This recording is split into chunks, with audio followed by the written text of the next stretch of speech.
Sorry. Udah Bang ya? Ulang dari awal beda Bang. Iya. Oke, baiklah. Bismillahirrahmanirrahim. Assalamualaikum warahmatullahi wabarakatuh. Waalaikumsalam warahmatullahi wabarakatuh. Sebelumnya, perkenalkan kami dari kelompok 4 ingin mencoba menyampaikan hasil diskusi kami mengenai pembiayaan pendidikan. Yang mana di sini yang pertama kali akan menyampaikan yaitu kepada Bang Aul. Kepada Bang Aul, dipersilakan. Baiklah, terima kasih pada moderator. Perkenalkan, nama saya Auda Eka Putra, NIM A1C17020. Pada kesempatan kali ini saya akan menjelaskan mengenai pengertian dan konsep pengertian manajemen keuangan pengelolaan, dan konsep pengelolaan biaya pendidikan. Yang pertama itu pengertian, itu ada beberapa pendapat ahli yang saya ambil. Musdito tahun 2017, kemudian Irawan dan Novel tahun 2019, 2013, dan Zulfa 2016. Nah, yang pertama itu menurut Munir tahun 2017.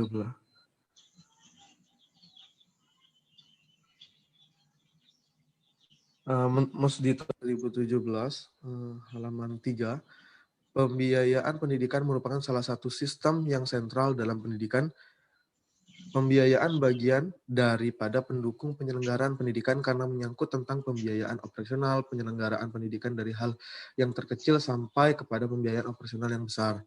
Penggunaan pembiayaan pendidikan diorientasikan kepada pembiayaan operasional pendidikan yang mendukung pada peningkatan mutu pendidikan yang tepat sasaran dengan memenuhi sistem tata kelola manajemen keuangan sekolah. Nah, tata kelola manajemen keuangan sekolah harus dipahami dalam pelaksanaan pembiayaan pendidikan. Kemudian yang kedua, menurut Irawan dan Novel, tahun 2019, halaman 74, pengelolaan pembiayaan pendidikan di sekolah meliputi 3 hal, yaitu financing, menyangkut dari mana sumber pembiayaan itu diperoleh. Yang kedua, budgeting, bagaimana dana pendidikan itu dialokasikan.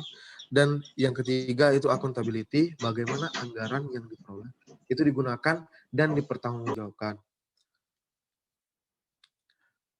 Kemudian menurut Munir itu kurang lebih sama saja. Yang terakhir itu menurut Zulfa tahun 2016, halaman 132 sampai 133.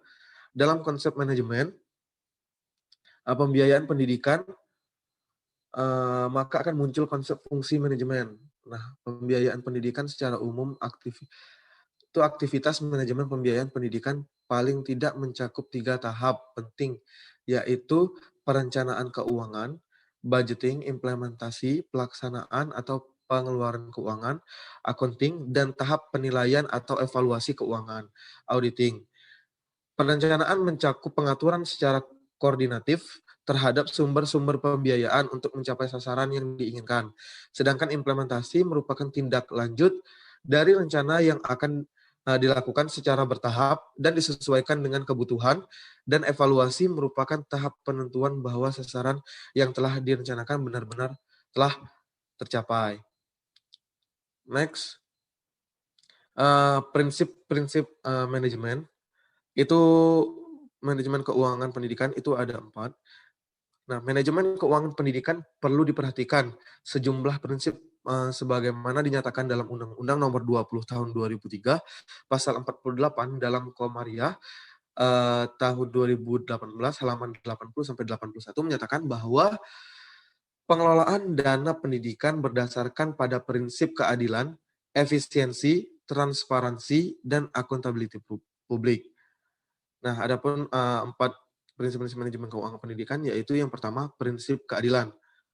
Pelaksanaan prinsip keadilan, yaitu besarnya pendanaan pendidikan dari pemerintah pusat, pemerintah daerah, dan masyarakat yang besarannya disesuaikan dengan kemampuan masing-masing. Kemudian yang kedua, prinsip efisiensi. Mengarah pada perbandingan antara pemasukan dan pengeluaran atau antara daya waktu, pikiran, dan biaya dengan hasil. Kemudian yang ketiga, prinsip transparansi itu artinya menekankan adanya keterbukaan dalam manajemen keuangan pendidikan, bagaimana dari segi sumber keuangan pendidikan, jumlahnya, rinciannya, kegunaannya, maupun pertanggungjawabannya. Secara keseluruhan harus jelas dan sesuai dengan kenyataan dan pelaksanaannya. Kemudian yang terakhir itu prinsip akuntabilitas publik. Artinya penggunaan keuangan sekolah itu harus dapat dipertanggungjawabkan. Pengeluarannya harus sesuai dengan perencanaan sekolah yang telah ditetapkan sebelumnya. Mungkin hanya itu yang dapat saya sampaikan. Akan dilanjutkan dengan yang lain. Terima kasih. Lebih dan kurang saya mohon maaf. Wassalamualaikum warahmatullahi wabarakatuh. Waalaikumsalam warahmatullahi wabarakatuh. Terima kasih Bang Aul. Nah, selanjutnya akan dilanjutkan oleh penyampaian dari Siska Agustin. Pada Siska dipersilakan. Baiklah, perkenalkan saya Siska Agustin dengan NIM A1C3 18043. Di sini saya akan menjelaskan tentang pentingnya pengelolaan pembiayaan pendidikan. Yang pertama, menurut Azhari dan Gurniadi, pada tahun 2016 halaman 27 sampai 28, biaya pendidikan merupakan salah satu faktor yang sangat penting dalam pelaksanaan pendidikan. Untuk mencapai mutu sekolah yang baik, biaya pendidikan harus dikelola dengan optimal. Oleh karena itu, tahapan pada manajemen pembiayaan pendidikan perlu diperhatikan. Pada dasarnya, tujuan manajemen biaya pendidikan adalah mencapai mutu sekolah yang diharapkan. Pada setiap proses tahapan manajemen, biaya perhatian utamanya adalah pencapaian visi dan misi sekolah. Tahapan manajemen biaya pendidikan melalui tahapan perencanaan biaya pendidikan, tahapan pelaksanaan biaya dan pengawasan biaya pendidikan. Permasalahan yang terjadi dalam lembaga pendidikan terkait dengan manajemen biaya pendidikan antara lain adalah sumber dana yang terbatas, biaya program yang tersendat, tidak mendukung visi, misi, dan kebijakan. Kemudian yang kedua, menurut Mulyasa pada tahun 2014 halaman 47 sampai 48, dalam penyelenggaraan pendidikan, keuangan dan biaya merupakan potensi yang sangat menentukan dan merupakan bagian yang tak terpisahkan dalam kajian manajemen pendidikan. Komponen dan keuangan dan biaya pada suatu sekolah merupakan komponen produksi yang menentukan terlaksananya kegiatan-kegiatan proses belajar mengajar di sekolah bersama komponen-komponen lain. Dengan kata lain, setiap kegiatan yang dilakukan sekolah memerlukan biaya, baik itu disadari maupun tidak disadari. Komponen keuangan dan biaya ini perlu dikelola sebaik-baiknya agar dana-dana yang ada dapat dimanfaatkan secara optimal untuk menunjang tercapainya tujuan pendidikan. Kemudian yang ketiga, menurut Mas Dito pada tahun 2017 halaman 121 sampai 123, banyak sekolah yang tidak dapat melakukan kegiatan belajar mengajar secara optimal.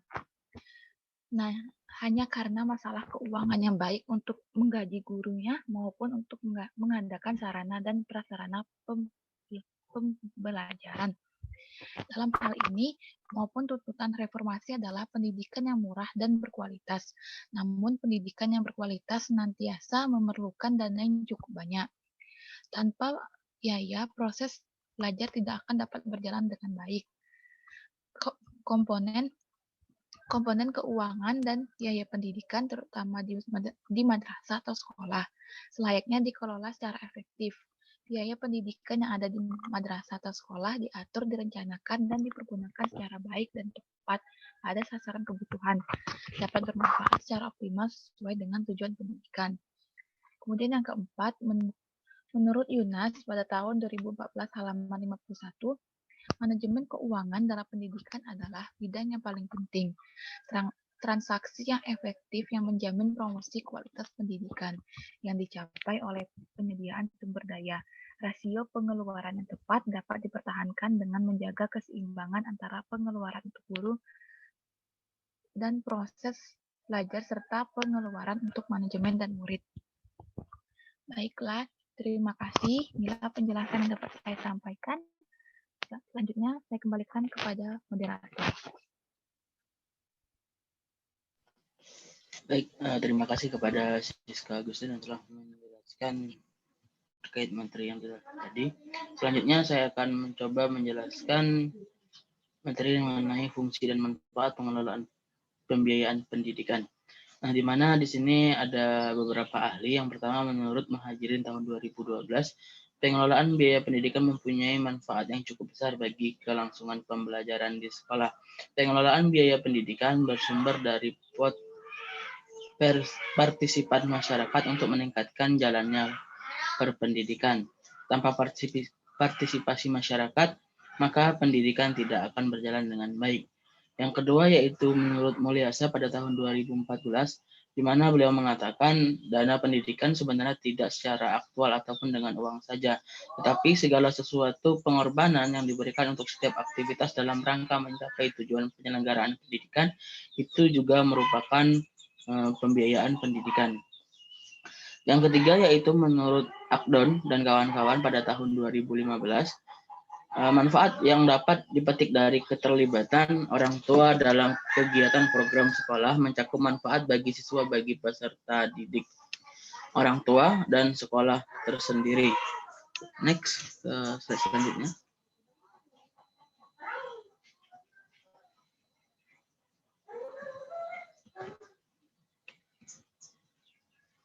Oke, adapun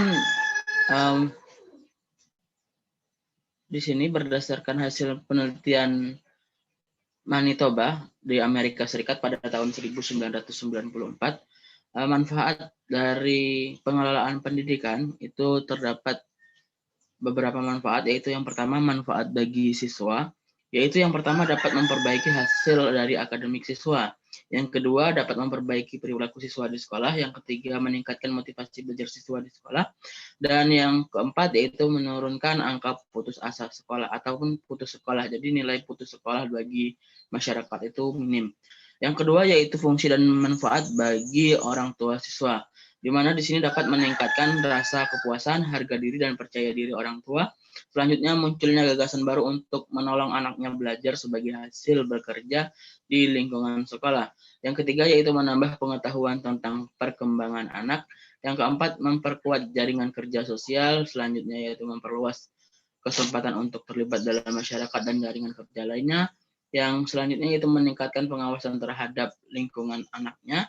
Dan yang terakhir yaitu hubungan yang baik dengan sekolah. Selanjutnya yaitu fungsi dan manfaat bagi guru dan sekolah. Nah, untuk bagi guru dan sekolah ada beberapa fungsi dan manfaat. Yang pertama yaitu sekolah berpengalaman lebih baik dengan orang tua dan hubungan masyarakat seperti adanya dukungan dan penghargaan dari masyarakat. Yang kedua yaitu sekolah dapat memfasilitasi guru-gurunya dengan lingkungan kerja yang lebih baik. Selanjutnya yaitu sekolah menerima bantuan dari luar untuk melaksanakan program-program yang hariannya bisa dibantu ataupun usaha meningkatkan dana sekolah. Selanjutnya, sekolah dapat mengalami program akademik dan sosial yang lebih efektif lagi. Dan yang terakhir, sekolah dapat dana dengan meningkatkan keterlibatan orang tua. Next, slide selanjutnya. Oke, menurut Nurdin dan Sibaweh pada tahun 2015, pembiayaan pembangunan pendidikan disusun dalam rangka melaksanakan ketentuan perundang-undangan serta kebijakan pemerintah dalam kurun waktu 5 tahun ke depan. Nah, pembiayaan pendidikan dalam kurun waktu 5 tahun ke depan ini disusun dalam rangka melaksanakan fungsi-fungsinya. Adapun fungsi-fungsinya itu ada 3 poin. Yang pertama, dapat memperjelaskan pemihakan terhadap orang miskin, yang mana di sini seperti yang tadi kaitannya itu dapat meminimalisir angka tidak sekolah untuk usia anak. Selanjutnya yaitu penguat dan desentralisasi dan otonomi pendidikan, dan yang ketiga yaitu intensif dan distensif. Oke, mungkin hanya itu yang dapat saya sampaikan. Selanjutnya akan disampaikan lagi oleh pemateri selanjutnya, yaitu kepada Saudari Nurmaliza. Pada Nurmaliza dipersilahkan.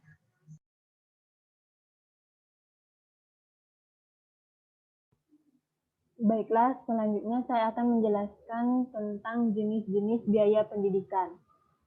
Biaya adalah besarnya dana yang diperkirakan perlu untuk disediakan pada proyek kegiatan tertentu. Biaya pendidikan adalah nilai rupiah dari seluruh sumber daya, baik dalam bentuk natura atau barang maupun uang, yang dikeluarkan untuk seluruh kegiatan pendidikan dari biaya pendidikan. Ada pula jenis-jenis biaya pendidikan. Menurut Haryati pada tahun 2012, bahwa di tingkat sekolah, biaya dapat diklasifikasikan ke dalam biaya operasional dan biaya investasi. Biaya operasional adalah biaya yang ditimbulkan dari pengadaan barang dan jasa yang diperlukan untuk penyelenggaraan pendidikan yang habis digunakan dalam waktu 1 tahun. Contohnya menurut Pasrizal tahun 2014, ada 3 jenis biaya pendidikan, yaitu biaya satuan pendidikan, biaya penyelenggaraan atau pengelolaan pendidikan, dan biaya pribadi peserta didik. Biaya satuan pendidikan adalah biaya penyelenggaraan pendidikan pada tingkat satuan pendidikan. Kemudian biaya penyelenggaraan atau pengelolaan pendidikan adalah biaya penyelenggaraan atau pengelolaan pendidikan oleh pemerintah, pemerintah provinsi, pemerintah kabupaten atau kota, atau penyelenggara satuan pendidikan yang didirikan oleh masyarakat.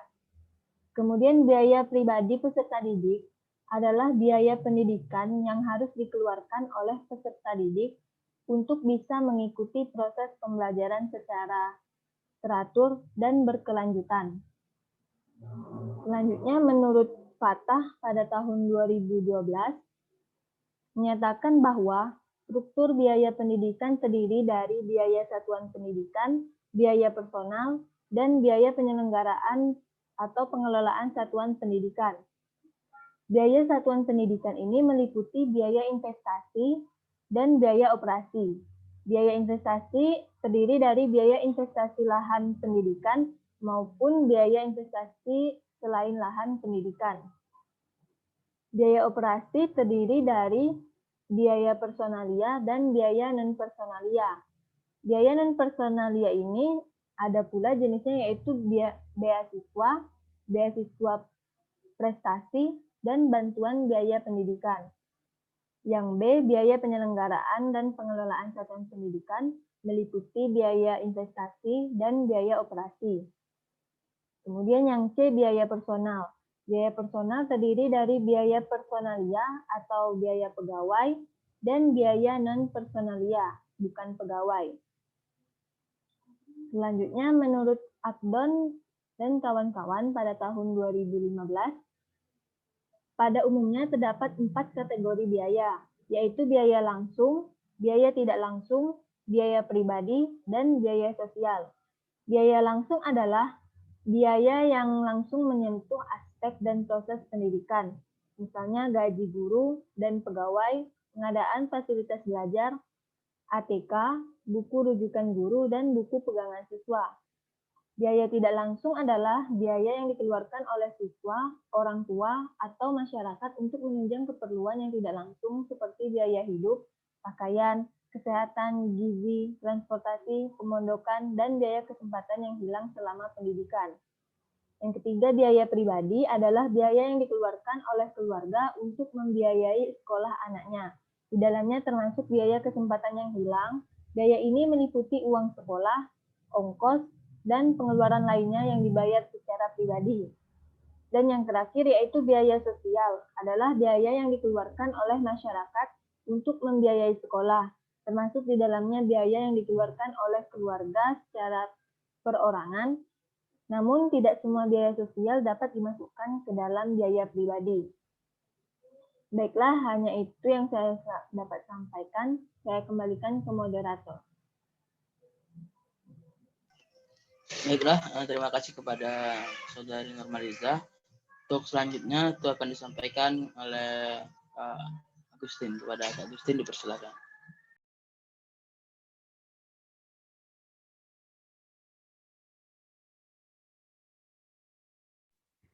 Baiklah, perkenalkan nama saya Agustin Setiani dengan NIM RSA 1C31716. Di sini saya akan menjelaskan tentang sumber dana pendidikan.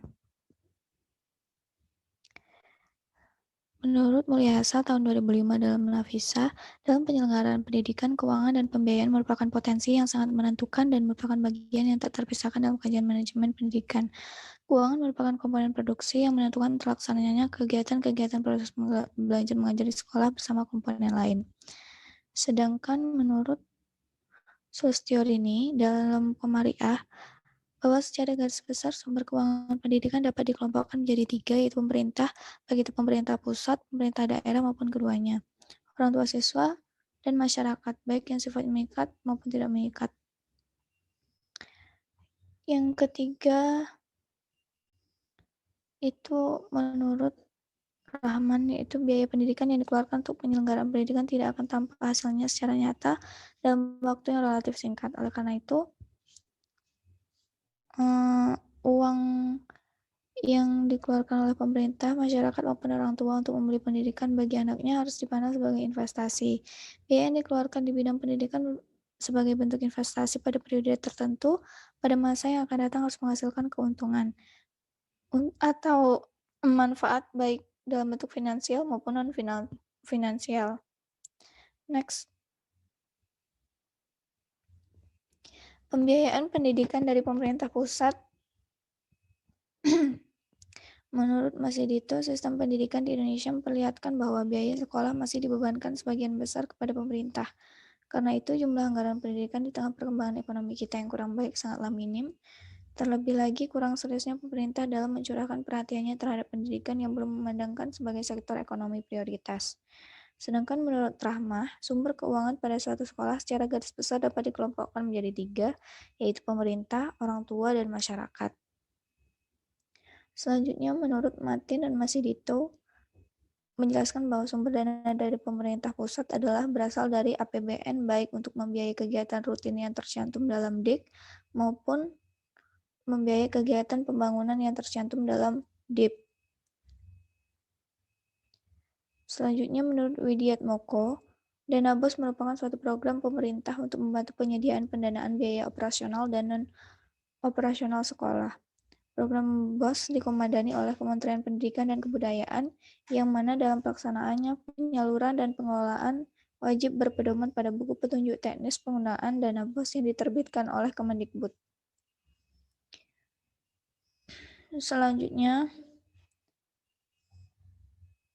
menurut Arwil Dayanto, pemerintah pusat memiliki anggaran yang diatur dalam Undang-Undang Nomor 8 Tahun 2016 tentang APBN Pasal 1 Ayat 39 yang mendefinisikan bahwa anggaran pendidikan adalah alokasi anggaran pada fungsi pendidikan yang dianggarkan melalui Kementerian Negara, alokasi anggaran pendidikan melalui transfer ke daerah dan dana desa, dan alokasi anggaran pendidikan melalui pengeluaran pembiayaan, termasuk gaji pendidik, tetapi tidak termasuk anggaran pendidikan kedinasan untuk membiayai penyelenggaraan pendidikan yang menjadi tanggung jawab pemerintah. Next. Pembiayaan pendidikan dari orang tua siswa. Menurut Martin dan Mas Edito juga menguraikan jenis pembiayaan pendidikan yang berasal dari orang tua. Seperti yang pertama itu ada SPP, yang kedua ada sumbangan Badan Pembantu Penyelenggaraan Pendidikan, yang ketiga ada komite sekolah. Nah, yang komite sekolah itu nama badan yang berkedudukan pada satu satuan pendidikan baik jalur sekolah maupun luar sekolah atau beberapa satuan pendidikan yang sama di satu kompleks yang sama. Itu menurut Zulkifli. Selanjutnya, menurut Fitri, dalam perencanaan penggunaan dana BOS, hal utama yang dilakukan adalah penyusunan RAPBS yang merupakan rencana perolehan pembiayaan pendidikan dari berbagai sumber pendapatan serta susunan program kerja tahunan yang terdiri dari sejumlah kegiatan rutin serta beberapa kegiatan lainnya disertai rincian rencana pembiayaan dalam 1 tahun anggaran. Selanjutnya, menurut Zulkifli, adapun fungsi komite sekolah adalah mendorong tumbuhnya perhatian dan komitmen masyarakat terhadap penyelenggaraan pendidikan yang bermutu. Yang kedua, melakukan kerjasama dengan masyarakat. Yang ketiga, menampung dan menganalisis aspirasi, ide, tuntutan, dan berbagai kebutuhan pendidikan yang diajukan oleh masyarakat. Next.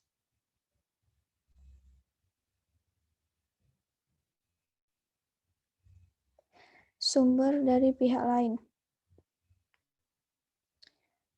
Menurut Martin dan Mas Edito, Sumbangan dana dari masyarakat lain di luar penyelenggaraan dan orang tua siswa dapat berupa sumbangan yang tidak mengikat baik dari perseorangan maupun dari yayasan atau perusahaan yang ada di dalam maupun di luar negeri yang mempunyai perhatian besar dan berkepentingan terhadap pengembangan bidang pendidikan dan kebudayaan. Sedangkan menurut Puspitasari, dana yang berasal dari komite dan masyarakat sekitar merupakan dana yang memiliki potensi untuk dikembangkan karena tidak memiliki keterikatan fungsi penggunaan. Yang terakhir adalah menurut Mesoroka tahun 2010, kebijakan pendidikan dan pelatihan Tanzania pada tahun 95 menyatakan dengan jelas isu-isu berikut mengenai pembiayaan pendidikan. Yang pertama, pembiayaan pendidikan dan pelatihan harus dibagi antara pemerintah, masyarakat, dan orang tua. Kemudian, pemerintah menyediakan insentif bagi individu, masyarakat, dan LSM untuk membangun dan mengembangkan pendidikan guru prasekolah dasar, menengah, dan pendidikan tinggi. Yang ketiga, penyediaan pendidikan dan pelatihan harus dimasukkan sebagai bidang investasi. Yang keempat, pemerintah akan memberikan insentif untuk desain, produksi, pengadaan, dan distribusi peralatan dan bahan pendidikan. Yang kelima, biaya sekolah, baik dalam instruksi pendidikan dan pelatihan pemerintah maupun non-pemerintah. Yang keenam, sekolah dan biaya pendidikan, lembaga pendidikan, dan pelatihan non-pemerintah akan diusulkan oleh pemilik dan pengelola masing-masing lembaga. Yang ketujuh, biaya sekolah harus dikumpulkan dan disimpan untuk digunakan oleh lembaga pendidikan dan pelatihan yang bersangkutan. Terima kasih. Oke, baiklah. Terima kasih kepada Kak Agustin yang telah memaparkan materinya.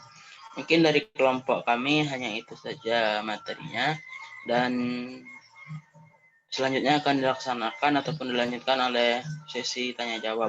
Dimana karena berhubung Zoom kita hampir habis waktunya, maka sedikit informasi bahwasanya untuk sesi tanya jawab setiap kelompok itu akan diberikan kesempatan untuk 2 pertanyaan. Maka dipersilakan kepada kelompok-kelompok yang lain untuk mempersiapkan 2 pertanyaan.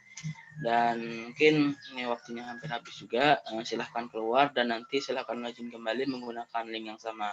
Terima kasih.